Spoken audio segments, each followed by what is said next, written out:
आम्ही संघर्ष समितीची सगळी टीम तुम्ही सांगितलेल्या सगळ्या सूचनांचं तंतोतंत पालन करून आम्ही शब्द देतो की आम्ही तितक्याच ठामपणे ही लढाई शेतकऱ्यांच्या पदरात 3200 रुपये पाडल्याशिवाय थांबणार नाहीत आणि ती पुढे घेऊन जायला सगळ्या अंगाने आम्ही तयार आहोत एवढाही ठामनेदार या निमित्ताने देतो. डॉक्टर राजन क्षीरसागर सरांना विनंती करतो. शेवटचं भाषण आहे त्यांचं, अत्यंत महत्वाचं आपल्यासाठी आहे, कारण चळवळ कशी पुढे घेऊन जायची, कारखानदार आणि गुसा संदर्भात चांगला अभ्यास त्यांचा आहे, ते आपल्याला मार्गदर्शन करतील आणि त्यानंतर अध्यक्षीय समारोह प्रस्तुतीकरण करूया. आजच्या इशारा सभेसाठी जमलेल्या माझ्या तमाम शेतकरी शेतमजूर बांधवांनो, सगळ्यात पहिल्यांदा युवा शेतकरी संघर्ष समितीनं गेल्या 3-4 वर्षापासून या आपल्या गोदाकाठच्या शेतकऱ्यांचे प्रश्न ज्या जिद्दीनं लढवायचा प्रयत्न केलेला आहे आणि त्यात आता ऊस आंदोलनामध्ये एक कणखर भूमिका घेऊन रात्रंदिवस जे परिश्रम घेत आहेत आणि त्यातून हा लढा संघटित करण्याचा प्रयत्न करतायत, त्याच्याबद्दल मी सगळ्यात पहिल्यांदा त्यांचं मनपूर्वक अभिनंदन या ठिकाणी करतो. दोस्तांनो, ऊस जे आहे याला मी पृथ्वीवरचा कल्पवृक्ष म्हणतो. हा ऊस कारखान्यामध्ये टाका, साखर पाहिजे म्हणा, साखर तयार. हा ऊस कारखान्यामध्ये टाका, बीज पाहिजे म्हणा, बीज तयार. हा ऊस कारखान्यामध्ये टाकू द्या, मोटर गाडी चालवण्याकरता इथेनॉल पाहिजे, पेट्रोल पाहिजे, इथेनॉल मिळत. हे ऊस कारखान्यामध्ये टाकू द्या, कागद पाहिजे म्हणा, कागद आपल्याला मिळू शकेल. हे ऊस कारखान्यामध्ये टाकू द्या, तोंडाला लावायची पावडर पाहिजे म्हणा, पावडर सुद्धा तुम्हाला मिळेल. हे ऊस कारखान्यामध्ये टाका, निवडणुकीत वाटायला दारू पाहिजे म्हणा, ती दारू बी रगड त्यातून तयार त्या ठिकाणी करतात. हे पृथ्वीवरचा कल्पवृक्ष आहे. पण हे कल्पवृक्ष पिकवणारा आमच्या शेतकऱ्याच्या घरावरचे पत्रे निघाले नाही आणि त्याच्या 7-12 कर्ज कधी संपलं नाही. दोस्तांनो, ह्या गोष्टीचा जरा विचार करा. आपला शेतकरी तळ हाताच्या फोडाप्रमाणे या ऊसाला जपायचं काम करतो. नेमकं या ऊसाला खत टाकायची वेळ आणि आपल्या पोराची शाळा कॉलेज मधली फीस भरायची वेळ एकच आहे. आपल्या शाळा कॉलेज मधल्या पोराची फीस वेळेवर भरली नसेल, पण त्या ऊसाला आधी खत घातला असेल. दोस्त, आपल्या लेकीला पंचमीला बोलवायचे, दिवाळीला जावयाला बोलवायचं, आदर सत्कार करायची वेळ आणि ऊसाला खत औषधाची वेळ एकच आहे. एखाद्या वेळेस लेकीची बोलवण सुद्धा केली नसेल, पण या ऊसाला खत घालायचं, औषध टाकायचं काम या ठिकाणी केलंय. आणि हे तळ हातावरच्या फोडासारखा जपलेला ऊस, हे ऊस घेऊन जाताना कारखानदार आपल्याला भाव सुद्धा त्या ठिकाणी सांगतात. या ठिकाणी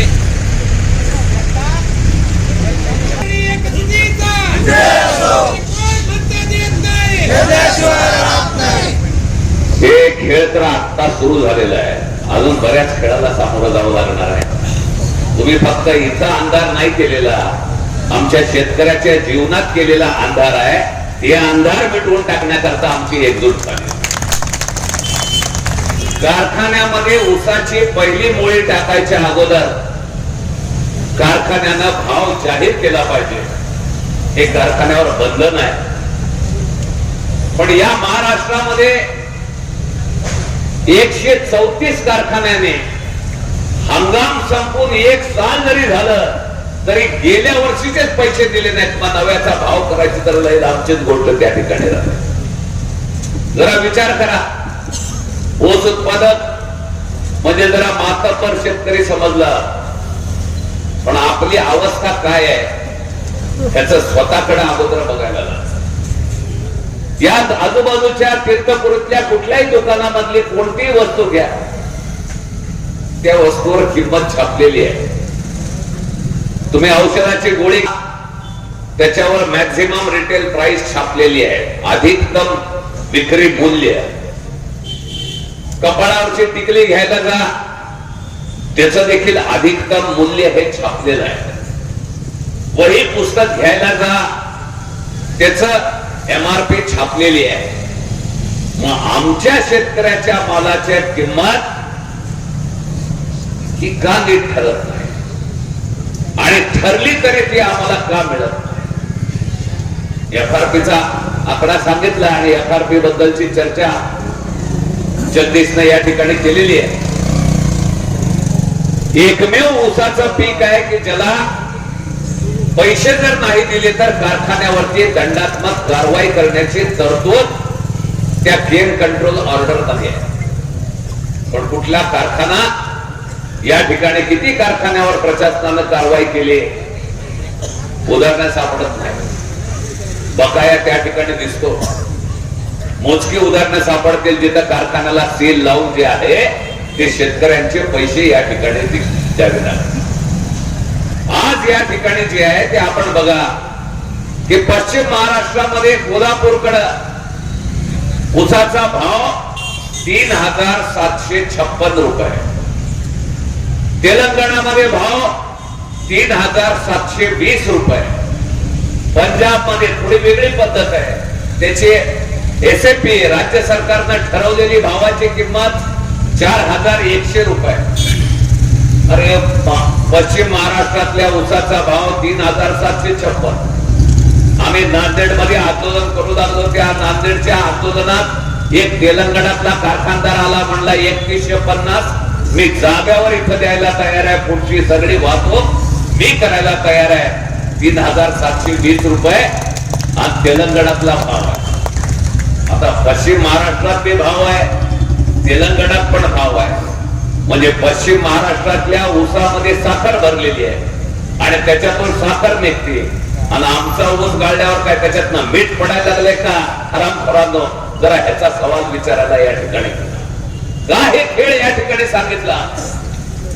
मराठवाड्यामध्ये रिपे कमी आहे म्हणून इथली व्हरायटी तिथली व्हरायटी काय फार मोठा फरक आहे याच्यातली गोष्ट नाही. व्हरायटी तीच आहे, मेहनत तीच आहे. मग कारखानदार जे आहेत हे लवाडी कशाच्या आधारे करायचा खेळ करतायत याचा शोध घ्यायची वेळ या ठिकाणी येतो. परळीला थर्मल आहे, त्या थर्मलवाल्याला विचारलं की बाबा थर्मल चालवायला खाणीमधून कोळसा आणावा, आणि मग त्या रेल्वेवाला आणवाले तुमच्या दारात आणून कोळसा टाकतात का? नाही म्हणले, थर्मलला रेल्वेचं बिल भरावं लागतं, खाणीतून कोळसा आणल्यावर. दुकानदाराला गावातल्या विचारलं, बाबा माल तुझ्याकडे कोण आणून टाकायलाय का तू जाऊन आणायला? म्हणला मला जाऊन आणावं लागतंय मोटरसायकल वरती.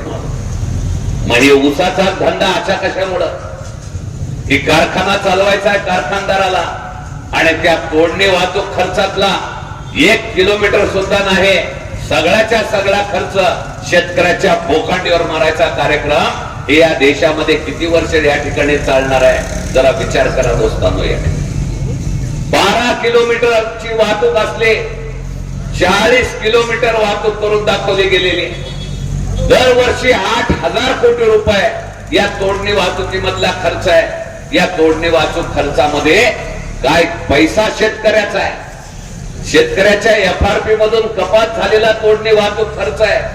खर्च करणार साखर कारखानदार, उधळणार साखर कारखानदार, आणि ते खर्च 1184 रुपयापर्यंत, 1200 1250 रुपयापर्यंत त्या ठिकाणी. हे खर्च जेवढा वाढल तेवढा शेतकऱ्याला कमी मोबदला त्या ठिकाणी मिळेल. त्याचा एक खेळ आहे. वजनाचे काटे 200 काठाने चालतात. या 200 काट्याचं जर ऑटोमेशन केलं आणि हे ऑनलाईन रित्या जर काटे जोडले गेले, काट्यावरच्या चोरीला लगाम घालता येईल का? 1 ग्रॅम नाही, नॅनोग्रॅम सुद्धा या ठिकाणी अचूकपणे मोजायचं तंत्रज्ञान या ठिकाणी आहे. मग आमच्या ऊसाचं ट्रॅक्टर ज्या वेळेस नेलं, 11.5 टनाचं ट्रॅक्टर जे आहे ते बराबर 11 टनाच्या नाही तर 10.5 टनातच जिरवून टाकायचं काम कसं काय होतंय याचा कधी प्रश्न पडला का नाही दोस्त? या काट्यामधली चोरी आहे. साखर होताना सॅम्पल तपासणी तेच करणार, मांडणार तेच आणि फक्त कळवणार त्या ठिकाणी. आज जे कारखाने इथेनॉल तयार करतात ते ऊसाचा रसच त्या ठिकाणी साखर इथेनॉल तयार करण्याकरता वळवून रस करतायत. या ऊसामध्ये जी साखर आहे त्याचं प्रमाण 13.5% पासून 14.5% पर्यंत आहे. तुम्ही साखर रिकव्हरी म्हणजे या ऊसामधली ऊसातून साखर बाहेर काढली किती, आणि जर तुम्ही काढली नाही तर ती मोलॅसिस मध्ये जाणार आहे, इतर पदार्थामध्ये ती साखर असणारच आहे. ही जी मोलॅसिस जे आहे त्याचं तुम्ही इथेनॉल करू शकता, स्पिरिट करू शकता, अल्कोहोल करू शकता. साखर तुम्ही कमी काढली म्हणून त्या मोलॅसिसचा ग्रेड बदलणार आहे, दुसरी उपउत्पादनं तुम्हाला घेता येणार आहे. ही लपवालपवीची आणि छपवाछपवीची जागा आहे. म्हणून तुम्हाला जरी वाटत असलं या ठिकाणी तरी खेळ जे आहे या साखर धंद्यामधला हे लपवा छपवीचा आणि लबाडीचा मोठा खेळ या ठिकाणी चाललेला. मुळामध्ये शेतकऱ्याला आपल्या उत्पादित मालाची किंमत जी आहे, बरोबर या ठिकाणी मित्रांनी सांगितलं 3 वर्षात 2दा ऊस आपण टाकतो आणि 3 वर्ष जगायचा आपला खर्च, मेहनतीचा खर्च, त्याचा हिसाब केलाय का दोस्त? जरा विचार करा या गोष्टीवर. आज या ठिकाणी जे आहे ते संपूर्ण गोदावरी पट्ट्यामध्ये आज ऊस उत्पादकाचं आंदोलन भडकलेलं आहे. सगळीकडे शेतकऱ्याला आशा आहे की या ऊसाच्या कांडक्यावर आपलं जीवन आहे. पुरामध्ये वाहून गेलो आपण, सोयाबीन कापूस वाहून गेलेला आहे, अतिवृष्टीमध्ये बर्बाद झालेलो आहे. हे 4 कांडके राहिलेले आहेत. या कांडक्याचे जर पैसे चांगले मिळाले नाहीत तर मात्र आपल्या लेकरा बाळाचं शिक्षण पुरं होईल याची गॅरंटी नाही. एखादं पोरग परीक्षेत फीस देता आली नाही म्हणून परीक्षा न देताच थोपाडीत मारल्यासारखं घरला यायची पाळी कित्येक शेतकऱ्यावरती. एखाद्याचं ठरलेलं लग्न मोडल्याशिवाय राहणार नाही. आणि म्हणून दोस्तांनो, हे फक्त या ठिकाणी जे आहे पैशाचा प्रश्न नाही, शेतकऱ्याच्या अस्तित्वाचा प्रश्न आहे. आणि त्याच पद्धतीनं हे साखर कारखानदार खेळ करतायत याचा विचार करा. जे कृषी मूल्य आयोग आहे CACP, त्यांनी उत्पादन खर्च काढले. जर 40 टन सरासरी उत्पादन असेल तर शेतकऱ्याचा 1 टनाचा उत्पादन खर्च, सर्वंकष उत्पादन खर्च 2680 रुपये त्या ठिकाणी सांगितले.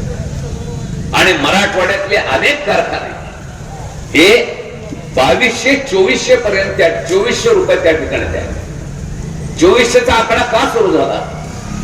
कारण सगळ्या साखर कारखान्यांना पूर्व हंगामी जे कर्ज द्यायचं आहे ते कर्ज देणारा मोठा सरदार त्या MSC बँक, त्या MSC बँकेनं हंगाम पूर्वीच्या कर्जाचा आकडा धरलाय 2390 रुपये आणि त्याच्यामध्ये 10 रुपये टाकून मोठा उपकार केल्याच्या भावानं 2400 मध्ये जे आहे ते मराठवाड्यातल्या अनेक कारखान्यांनी 2400च्या वर पैसे द्यायचे नाही हे अनेक ठिकाणी त्या ठिकाणी ठरवलेलं होतं. आंदोलनाची धग आल्यामुळं माजलगावात 2400 वरून 2750-75 पर्यंत यावं लागलं. आणि ह्या आंदोलनाची धग जिथं जिथं पोहोचल तिथं तिथं त्यांना ही रक्कम वाढावी लागलेली आहे. हे गोष्ट या ठिकाणी लागते. हे सगळे कारखाने एका दोरीत बांधलेले आणि हे सगळे कारखानदार जरी ते वेगवेगळे पक्षाचे असले, जरी ते सहकारी किंवा खासगी असले, तरी या सगळ्या हरामखोरांची जातकुळी ही शेतकऱ्यांना लुटणाऱ्यांचीच आहे. ही पण गोष्ट आपण या ठिकाणी नीट लक्षात घेतली पाहिजे.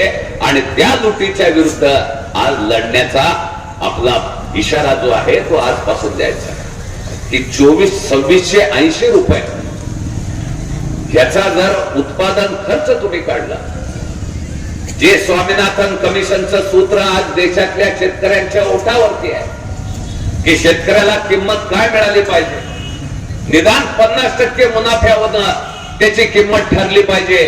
2680च्या हिशोबानं जर या ठिकाणी तुम्ही त्याची 1.5 पटीनं किंमत काढली तर 4020 रुपये त्या ठिकाणी होतात. एवढा किमान भाव जे आहे या महाराष्ट्रामध्ये शेतकऱ्याला मिळाला पाहिजे, हा आकडा त्या ठिकाणचा आहे. पण आपण तर अंतिम भाव 3700 त्या ठिकाणवरतीच खुश आहे. 4000ची पण आपली मागणी नाही, पण तेवढी सुद्धा मागणी आपली पूर्ण करण्याची या साखर कारखानदारांची तयारी नाही. आणि हे साखर कारखानदार या ठिकाणी जे आहे वेगवेगळे डाव या ठिकाणी रचतात. शेतकऱ्यांमध्ये फूट पाडायचं कारस्थान पहिल्यांदा करतात. काय काय नाटकं करतील ते या ठिकाणी माझ्या मित्रांनी सांगितलं. हे लढा जर जिद्दीनं पुढे न्यायचं असेल तर सगळ्यात अगोदर आपल्याला जिद्द या ठिकाणी मोठी करावी लागेल. या देशामधल्या शेतकऱ्यांनी एक उदाहरण घालून दिलेलं आहे. दिल्लीच्या वेशीवरती 13 महिने या देशातला शेतकरी त्या ठिकाणी लढला.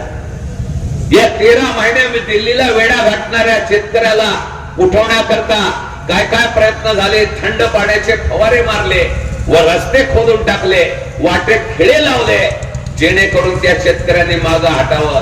मंत्र्याच्या पोरानं अंगावर गाड्या घालून शेतकऱ्यांना चिरडून देखील टाकलं, पण तरी पण शेतकरी हटला नाही. या गोष्टीतून लक्षात घ्या, अशा या शेतकऱ्यापुढे सरकारला झुकावं लागलं. या देशामध्ये सरकार कितीही मगरूर असू द्या, सत्ता कितीही ताकदवान असू द्या, पण जर या देशातल्या शेतकऱ्यांनी एकदा जर जिद्द धरली तर पंतप्रधानाला सुद्धा माफीला मागा लावायची ताकद या शेतकऱ्यांमध्ये आहे. हे 1.5 दमडीचे साखर कारखानदार हीच खेत की मुली आहे. या गोष्टीचा जरा आपण विचार करा. आणि म्हणून त्या दृष्टीनं आजच्या या इशारा सभेमध्ये जो निर्णय तुम्ही कोयता बंद आणि कारखाना बंदचा या ठिकाणी घेताय, हे निर्णय गावागावामध्ये बैठका घेऊन शेतकऱ्यांशी संवाद करून आज इशारा सभेद्वारे या सत्ताधाऱ्यांपुढं, कारखानदारांपुढं आणि प्रशासनापुढं हे या ठिकाणी आपण मांडताय. हे आंदोलन यशस्वी झालं पाहिजे. एकदा आपलं पुढलेलं पाऊल जे आहे हे एकजुटीच्या जोरावरती हा संघर्ष आपल्याला पुढे नेता येणार आहे. आणि त्याच जिद्दीनं प्रत्येक गावागावामधून आपली तरुणांची फौज जी आहे ती एकजुटीनं उभी राहावी लागेल. आणि त्यासाठी टप्प्याटप्प्यानं आपल्याला पावलं उतरवलं. जो आंदोलनाचा कार्यक्रम तुम्ही निश्चित कराल त्यातले खास खळगे लक्षात घेऊन ज्या गोष्टी जाहीर ठरवायच्या त्या कारखाना बंदच्या आणि कोयता बंदच्या जरूर या ठिकाणी आपण जाहीर केलेले आहेत. आणि जी एक भूमिगत यंत्रणा उभी करायची आहे ती यंत्रणा पण या ठिकाणी आपल्याला करायची. आज आपल्याला या ठिकाणी जे आहे तमाम या सगळ्या आपल्या ऊस उत्पादक शेतकऱ्यांना आजची जी वेळ आहे त्यात महत्वाची या ठिकाणी वेळ. आज जवळपास मार्च महिन्यामध्ये हा हंगाम संपणार आहे. नव्या ऊसाची लागवड त्या ठिकाणी चाललेली आहे. अशा वेळी या ठिकाणी जे FRP चे आकडे सरकारनं दिलेले आहे, अहो तिथपासून सगळ्या प्रकारच्या गोष्टीमध्ये खेळ चालले. केंद्र सरकार FRP ठरवताना सुद्धा मिनिमम रिकव्हरी 9% पासून अगोदर होती, आज 10.25% आणली. 1.25% रिकव्हरी याच्यामध्ये त्या ठिकाणी गायब झाले. आता रिकव्हरी कमी असेल तर दर कमी करायची तरतूद आहे. हे दर कमी करायची तरतूद त्याच्यामध्ये कशामुळे त्या ठिकाणी सरकार वेगवेगळ्या डावपेच चाललेले आहेत. आज सगळ्यात जास्त हार्वेस्टर या ठिकाणी आणले जात आहे. हार्वेस्टर मधून ऊस तोडायचं काम त्या ठिकाणी होत. आणि या हार्वेस्टर मधून 5% वजावट म्हणून 4.5 टनाचं बिल 100 टनाला आपलं कापलं जाणार आहे. 100 टनाचा ऊस घातला त्याच्यामध्ये 5% वजावट म्हणून 4.5 टन. कोणाला विचारून हे सरकारनं निर्णय घेतलेला आहे. सरकारनं त्याच्याबद्दल परिपत्रक जारी केलेलं आहे. आणि हे 4.5 टन त्याच्यामध्ये 4.5% पाचट त्याच्यामध्ये आहे. 1 ते 1.5% वर पाचट मिळत नाही. हे फील्ड सर्व्हे मध्ये सांगितलेलं आहे. पण कारखानदाराच्या हिताकरता त्या 5% वजावटीचं मोठं संकट शेतकऱ्यावरती लादलेलं आहे. प्रत्येक पावलोपावली शेतकऱ्याचं पिळवणूक करण्याचे मार्ग या सरकारच्या नियमामधून आहे. तोडणी वाहतूक खर्च किती असावा, कशी त्याची आकारणी असावी, काय रचना असावी आणि त्याच्यावर कमाल मर्यादा का असावी. काही कारखाने आहेत त्यांचा तोडणी वाहतूक खर्च 560 रुपये आहे, पण त्या 560 रुपयापासून 1300 रुपयापर्यंत तोडणी वाहतूक खर्चाच्या मध्ये तुम्ही आकडे लावता. शेतकऱ्याच्या FRP मधून ही तोडणी वाहतुकीची रक्कम वजावट होते. ती वाहतुकीची रक्कम आपल्या बिलावरती काय नेमलेली आहे आणि प्रत्यक्ष किलोमीटर काय झालेलं आहे याचा ताळमेळ तपासामध्ये कधी पडलो नाही दोस्त. आपल्या मिळणाऱ्या प्रत्येक बिलाचा हिशोब करा. साखरेच्या उतार्याची तपासणी करण्याकरता, व्हॅलिडेशन करण्याकरता परिपत्रक काढून नेमली कुठली संस्था, म्हणले वसंतदादा शुगर इन्स्टिट्यूट. हे वसंतदादा शुगर इन्स्टिट्यूट चालते कोणाच्या जीवावर? शेतकऱ्याच्या प्रत्येक टनामधला पैसा न पैसा कपात करून त्याच्यावर ही वसंतदादा शुगर इन्स्टिट्यूट काम करते. आणि त्या शुगर इन्स्टिट्यूटवर सगळे संचालक साखर कारखानदारामधून निवडले जातात. कोणी शेतकऱ्याचा प्रतिनिधी त्या वसंतदादा शुगर इन्स्टिट्यूट वर नाही दोस्त. आणि ती कारखानदाराचं हित रक्षण करणारी संस्था ती आपल्या रिकव्हरीचं कॅलिब्रेशन करून देणार आहे, अचूक त्या ठिकाणी देणार आहे. या साखर उतार्याची नोंदणी करण्याकरता स्वतंत्र यंत्रणा सरकार का नाही निर्माण करत? खासगी कारखाने असो, सहकारी कारखाने असो, त्यांनीच नोंद घ्यायची, त्यांनीच तपासायचं, सरकारला त्यांनीच कळवायचं आणि उंदराला मांजर साक्ष याप्रमाणे सरकारी यंत्रणेनं कबूल करून टाकायचं. सांगितलेला आकडा कायम करायचा आणि पडलेला दर शेतकऱ्याच्या गळ्यात मारायचा. हे कुठवर या ठिकाणी चाललं? या खासगी कारखान्यांनी शेअर्सपोटी, जसं काय सहकारी कारखाना आहे 40 फक्त त्या ठिकाणी सभासद प्रायव्हेट लिमिटेड कंपनीला करता येतात, पण त्याच्या पलीकडे शेअर्सच्या नावाखाली शेअरपोटी अनामत रक्कम घेतली. शेअर सर्टिफिकेट दिलं तर तुम्हाला प्रॉफिट मधला डिव्हिडंड द्यावा लागेल, नफ्यामधला लाभांश तुम्हाला द्यावा लागेल. म्हणून काय करायचं? शेअरपोटी अनामत रक्कम, आणि त्या अनामत रकमेवरतीच ना रुपयाचं व्याज तुम्हाला मिळणार आहे ना काही गोष्टी घेणार आहे. बरं, भेदभाव अशा पद्धतीनं अनामत रक्कम देईल, शेअर्सची रक्कम देईल, त्याचाच ऊस नेऊ, किती नेऊ, कसा नेऊ, त्याचं येचण त्यांच्याच हातात. या तोडणी वाहतुकीच्या तोड चिठ्ठ्या कार्यक्रम कधी द्यायचा? अरे ज्या दिवशी तुम्हाला लागवड नोंद दिलेली आहे त्या दिवशी तुमचा अंदाजे तोडणी वाहतूक कार्यक्रम निश्चित व्हायचं काम आहे. पण निश्चित तोडणी वाहतुकीचा कार्यक्रम अगोदर करायचा नाही आणि शेतकऱ्याला चालवायचं की आधी तुझा ऊस नेतो, नंतर तुझा ऊस नेतो. जवळचा असला की त्याला आधी नेतो, नंतर लांबचा असला की त्याला म्हणायचं नंतर नेतो. शेतकऱ्यामध्ये संभ्रम निर्माण करायचा आणि घोर लावायचा, हे कारखानदारांचे डाव.